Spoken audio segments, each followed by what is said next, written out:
সরকারের সময় শেষ হয়ে গেছে বলে মন্তব্য করে বিএনপি মহাসচিব মির্জা ফখরুল ইসলাম আলমগীর বলেছেন, এই সরকারের চারিদিকে শুধু দুর্নীতি আর দুর্নীতি।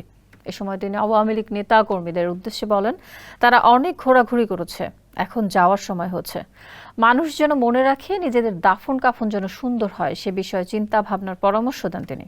মঙ্গলবার দুপুরে বাংলাদেশ জাতীয়তাবাদী মুক্তিযোদ্ধা দল আয়োজিত আলোচনা সভায় মির্জা ফখরুল ইসলাম এসব কথা বলেন। বিএনপির প্রতিষ্ঠাতা জিয়াউর রহমানের ৪৩তম মৃত্যুবার্ষিকী উপলক্ষে এই আলোচনা সভা অনুষ্ঠিত হয়। সভায় ঘূর্ণিঝড় রিমালে নিহতদের জন্য শোক প্রকাশ করেন এবং ক্ষতিগ্রস্তদের পাশে দাঁড়ানোর আহ্বান জানান মির্জা ফখরুল। একই সঙ্গে ফিলিস্তিনের রাফা সীমান্তে ইসরায়েলের বর্বর হামলায় নিহতদের জন্য শোক প্রকাশ করেন তিনি। ১ মিনিটে নগদ ইসলামিক অ্যাকাউন্ট খুলতে ডায়াল করুন *167#। বিএনপি মহাসচিব বলেন, দেশ রক্ষায় দেশপ্রেমিক সবাইকে ঐক্যবদ্ধ হয়ে এগিয়ে আসতে হবে। সরকার বিরোধী আন্দোলন তীব্র থেকে তীব্রতর হবে বলেও জানান তিনি।